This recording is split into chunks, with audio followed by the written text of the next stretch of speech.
Hey guys, my name is JC, and today we attempt to bring the storm with Krark the Thumbless and Thrasios Triton Hero. The goal of this deck is to copy as many instants and sorceries as we can, overwhelming our opponents with value. From there, we can beat them with anything ranging from lots of copies of lightning bolts to making a massive clone army of our opponent's best creatures. If this deck ends up finding a special place in your heart, then make sure to stop by the channel where we do have a deck tech discussing all of the included cards as well as the overall strategy. Let's see if we can cast and copy our way to victory.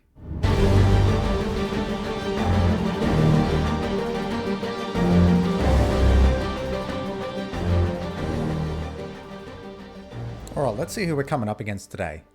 We've got the Sliver Queen, we have Ayara First of Loctwain, and we also have Borborygmos Enraged. Okay, so taking a look at our opening hand, I like it a lot. We've got a turn 1 Mystic Remora, we have Harmonic Prodigy, one of the cheapest clone effects we can have for Krark. We have Interaction, and we have Card Draw. This is a very hard keep. Borborygmos gets us going by playing a land for turn, and then they leave it there. We draw a land for turn.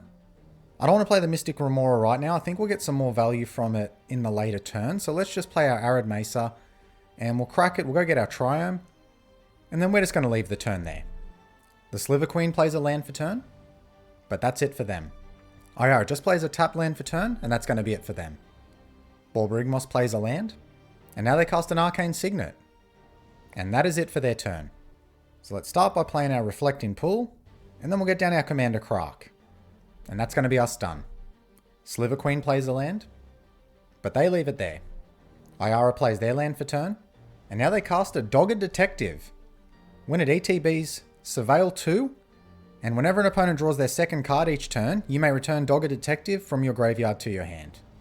Let's have a look if they decide to put anything in their graveyard. And they put a Dark Confidant and a Putrid Goblin into the graveyard. And that's it for them. Borborygmos plays a land for turn, and now they cast a Mana Crypt. Then they also cast a Swiftfoot Boots. After that, they cast a Wheel of Fortune. Well, now not playing that Mystic Remora out feels pretty bad. But we can't do anything about that, so that is going to go through. Well, our second hand isn't actually that bad. Tavern Scoundrel is going to start to make us mana. Sakashima is still a clone effect. We've even got one of our finishers in our hands, so not too bad. And that is it for the Borborygmos player. We also draw a Growth Spiral for turn. So let's start by playing our Mana Confluence. Now we could try to land our Tavern Scoundrel here, but then we'll have to pass the turn and hopefully start casting some instants and sorceries and maybe create 2 treasure tokens. Tavern Scoundrel can ramp us really well if the coin flips are in our favor. But then we also have the option of casting Growth Spiral, which will ramp us really well if we get the coin flips again in our favor. So it's really 50-50 whichever way we go. I think I'd like to try for the Growth Spiral though, so I think we'll just move to combat, get a little bit of chip damage in. And we will go at the Borborygmos player, seeing as they're having such an accelerated start. And then we'll just leave our turn there, and we'll feign that we have some counter magic in our hand. And we can use the Growth Spiral on the Borborygmos player's end step. The Sliver Queen plays a land. And now they cast a Maelstrom Pulse, destroy target non-land permanent and all other permanents with the same name as that, and they targeted the Swiftfoot Boots of the Borborygmos player. And that is it for their turn. Ayara plays a land. And now they cast their commander, Ayara First of Loctwain. When Ayara or another black creature ETBs under your control, each opponent loses 1 life and you gain a life. You can also tap it and sack another black creature to draw a card. Now it did trigger because of its ETB, so each of us lost a life and they gained a life. They move to combat, they send their Dogged Detective towards the Borborygmos player. So the other players definitely seem worried about how fast a start Borborygmos has had, and they're trying to punish them for it. And that is it for their turn. Mana Crypt triggers on Borborygmos' upkeep. And they win the flip, so they take no damage. They start their turn by casting an Imperial Recruiter. When it ETBs, search your library for a creature card with power 2 or less, reveal it, put it into your hand, and then shuffle. Alright, let's see what their plans are. They find themselves a Dryad of the Elysian Grove, so they want to fix their mana and be able to play additional lands. Now they cast the Dryad. They play an extra land for turn, and notably it is a Valakut. They also play a Command Tower for turn. Now they move to their end step. Let's cast this Growth Spiral and hope that Krark is good to us. So Krark triggers. We're going to name heads for our successful flip. Unfortunately, we get the tails, so it goes back to hand. And now we'll move to our turn. We draw a Manamorphose for turn. I'm always happy to see that card. Okay, well let's play a Forest for turn. Now, I would like to try to land Sakashima, but I have a feeling that that might draw the attention of the other players at the table. So I think we'll just start by casting our Tavern Scoundrel. Now, this card may also attract the attention of the other players, maybe not as much as Sakashima. So normally I'd like to hold up Growth Spiral again on the end step, but just in case the other players are worried, I'd like to try to resolve it now if I can. So let's try that. And hopefully Krark is a little nicer to us. So we cast the Growth Spiral, Krark triggers, we'll name heads, and we win the flip. That's really good to see. That will also trigger our Tavern Scoundrel now, so that's going to make us 2 treasure tokens, and we'll have 2 Growth Spirals on the stack. The first card we draw is a Resculpt, so we'll put our island into play. And let's see what we get on the second draw. Hopefully a land. An Obscuring Haze. Well, that's okay. That will protect us from some damage anyway. So now that we've done that, I don't think I want to go further with our Manamorphose. I think we can hold up Telling Time if any of our opponents interact with us, and we'll draw a few more cards. And next turn, hopefully we can cast Sakashima, and if we keep our board state, our opponents are going to be in pretty big trouble. So let's just pass the turn there. I won't attack with Krark. I'm just going to keep him back on defense.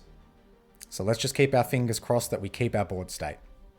Sliver Queen cast a Putrefy, and they actually target the Ayara here, which is a little interesting. Destroy target artifact or creature. It can't be regenerated. Maybe they've had a bad experience with an Ayara deck before. That probably wouldn't have been a prime target. I probably would have actually picked something on our board, or at the very least maybe the Dryad or the Elysian Grove, but we're not going to complain. That helps us out. Now they also play a tapped land, a Temple of Malady, so they get to scry 1, and that is going to be the end of their turn. Ayara starts their turn by casting a Sign in Blood. Target player draws 2 cards and loses 2 life. They play a land for turn. Now they activate their Reassembling Skeleton from their graveyard, so it returns to the battlefield tapped, and they are just going to leave it there. Now on the end step, we have Borborygmos cycling their Forgotten Cave, so they'll discard that and draw a card. And now we move to their turn. On Borborygmos' upkeep, their Mana Crypt triggers. They lose the flip on that one, taking 3 damage. Now they play a Mountain for turn, and that is targeting our Krark, so I think now we're going to have to try to get a little bit of value out of our Krark while it's still on board. We might even be lucky enough that we can actually find some interaction, so let's try to cast this Telling Time. Our Krark will trigger. We'll go for heads. Come on, Krark, be good to us. We win the flip. Good. Krark wants to stay alive. So that's going to also trigger our Tavern Scoundrel. That's going to make another 2 treasures. So let's resolve our first Telling Time. We have a Snap, a Windswept Heath, and a Mind's Desire. All really good cards. I'd absolutely love to take the Mind's Desire, but do we have the time to do it? I think we might actually have to be responsible and take the Snap here, so we'll do that. We'll also need a land drop for turn, so it's a tough decision which one we're going to put on top of our library. Look, I think we'll be responsible. We'll put the land on top. We have a win con in our hand already. Our second Telling Time's going to resolve here. A Turnabout and 2 lands. Okay, we'll put the Turnabout into our hand. We'll put the Stomping Ground on top and the other one on bottom. So what I think we can actually do here is cast our Snap, bouncing our Krark back to hand, just so we can avoid some command attacks. We might also get a Tavern Scoundrel trigger, so let's try that. Heads. We win the flip. Wow, Krark is being really good to us today. So we'll just bounce their Dryad of the Elysian Grove back to their hand. We're going to make 2 treasures from our Tavern Scoundrel. We'll untap 2 of our lands. Then we'll bounce Krark back to our hand. And we'll untap 2 further lands. So our Krarky boy stays alive. That fizzles the Valakut trigger. If they play another land for turn, it'll probably target our Tavern Scoundrel. Unfortunately, there won't be much we'll be able to do about that one. Now Borborygmos casts their commander, Borborygmos Enraged. It's got Trample. Whenever it deals combat damage to a player, reveal the top 3 cards of your library. Put all land cards revealed this way into your hand and the rest into your graveyard. And you can discard a land card. Borborygmos deals 3 damage to any target. Not good when you have a commander that's a 2/2.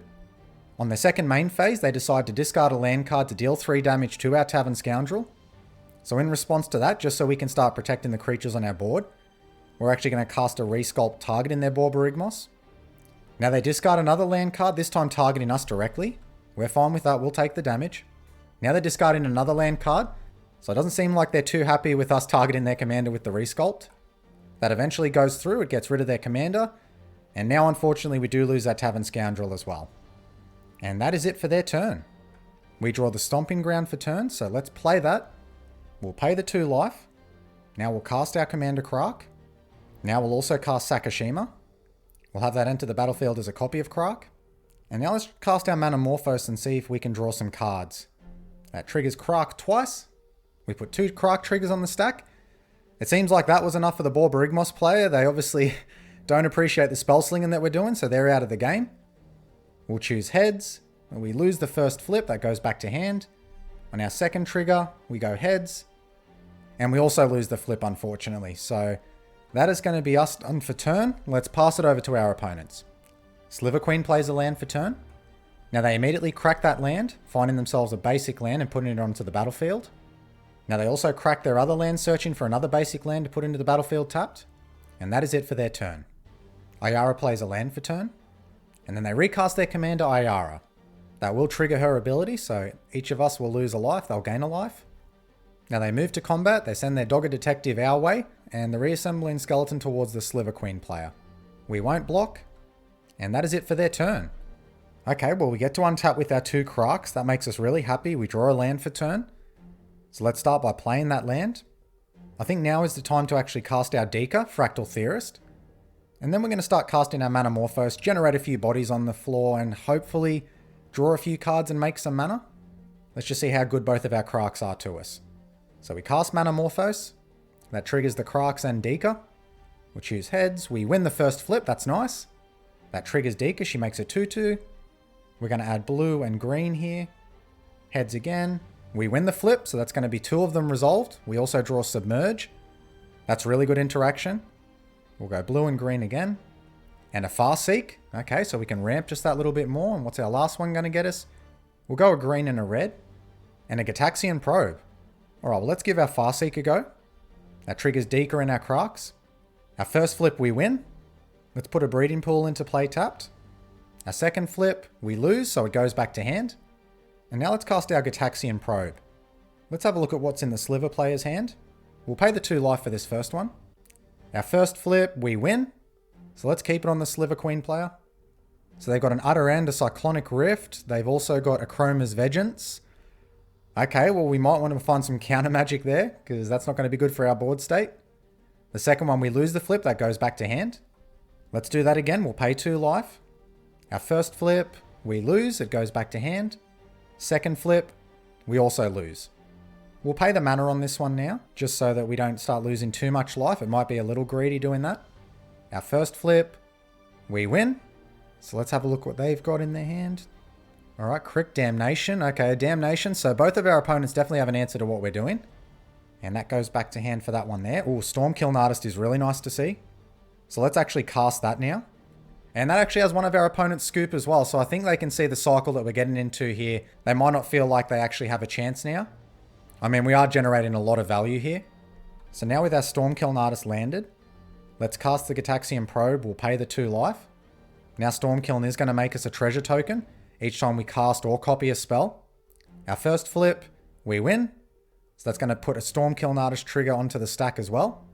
We draw a land. Our second flip, we also win. So we'll make a few more treasure tokens, but that's the end of our card draw. We get Deflecting Swat.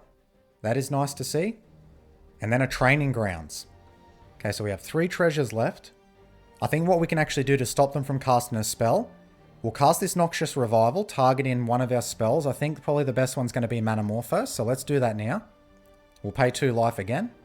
That'll put a bunch of triggers onto the stack, and then what we're actually going to do is we'll use our turnabout to tap down the Ayara player so they can't cast their Damnation, and I think we should be able to close the game out next turn. So first one, Tails, we lose the flip, that's nice, we get it back to hand. Second one, we also lose. That doesn't matter, we didn't need to get the Manamorphose straight away. So now with 4 mana, there is every chance that Krark might fail it on us, but let's just see what happens. So I think we can pretty much pass the turn there. We'll just discard our land card, because we don't really have any need of that at the moment. We can definitely make more than enough mana. Oh no, I did forget to put a stop on their upkeep, so we might actually get punished for not doing that. They play a land for turn. Now actually start by sacking a creature and drawing a card. We'll allow that to go through. And now they cast their Damnation.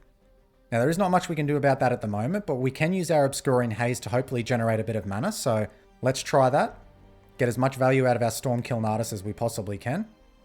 We win the flip on the first one. Our second flip, we lose. That's nice, it goes back to hand. And I think 6 treasures should be enough. I don't want to lose our Obscuring Haze just because our life total is starting to get pretty low. So I think we'll let it resolve from there. We'll put Krark back into the command zone. And then Ayara finishes their turn by casting a Tenacious Underdog.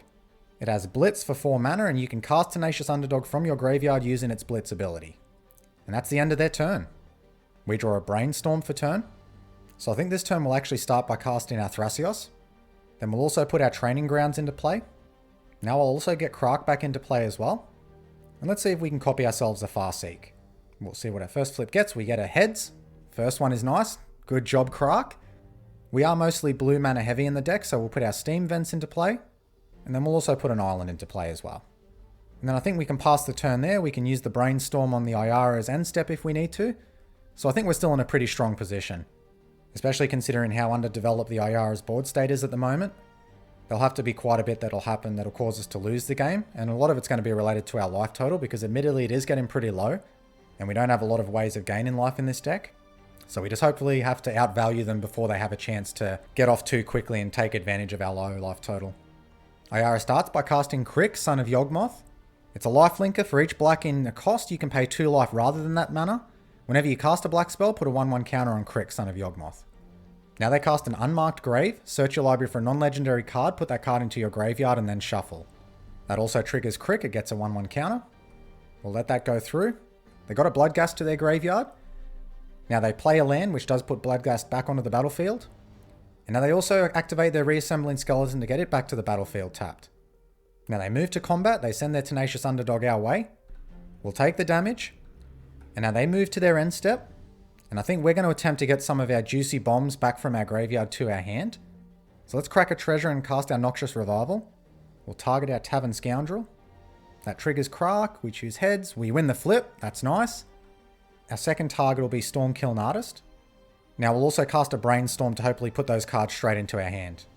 Let's see what Krark does. Tails, we lose the flip. So we'll try that again.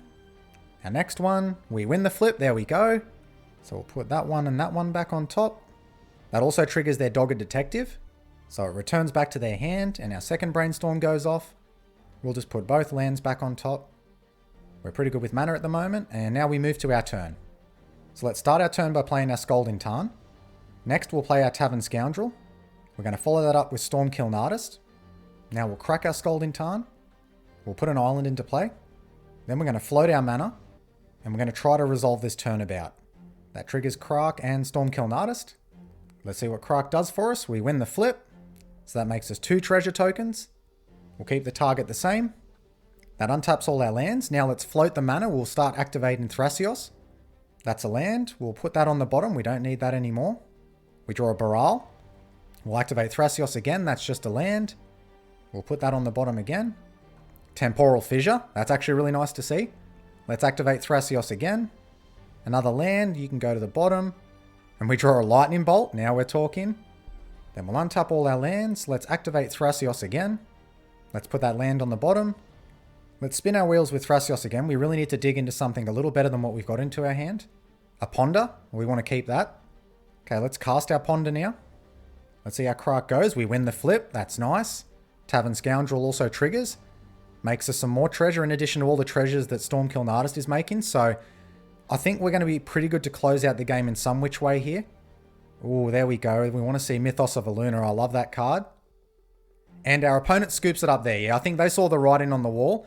Well, let's go to the review and discuss what happened. So I don't think that game could have went any better for us. We were able to land powerful clone effects early, copying Krark's abilities multiple times, and we also had coin flips that largely went our way. It also helped that most of our opponents weren't in a threatening position by the time we were. Only the Borborygmos player had the potential to be, but they conceded the game early, which allowed us to reach a point where we were generating so much value that our other opponents saw no other option but to concede the game early. Cards like Stormkiln Artist and Tavern Scoundrel really showed the power that they have with Krark, generating us a massive amount of treasures, which helped to fuel our spell slinging. If you're able to land these cards with multiple Krarks on board, that can be an engine that is very hard for your opponents to stop. Well, that's it for today's video. I hope you enjoyed seeing Krark do his thing, and I also hope that it inspires some of you to maybe have a go of building your own version. Until next time, guys.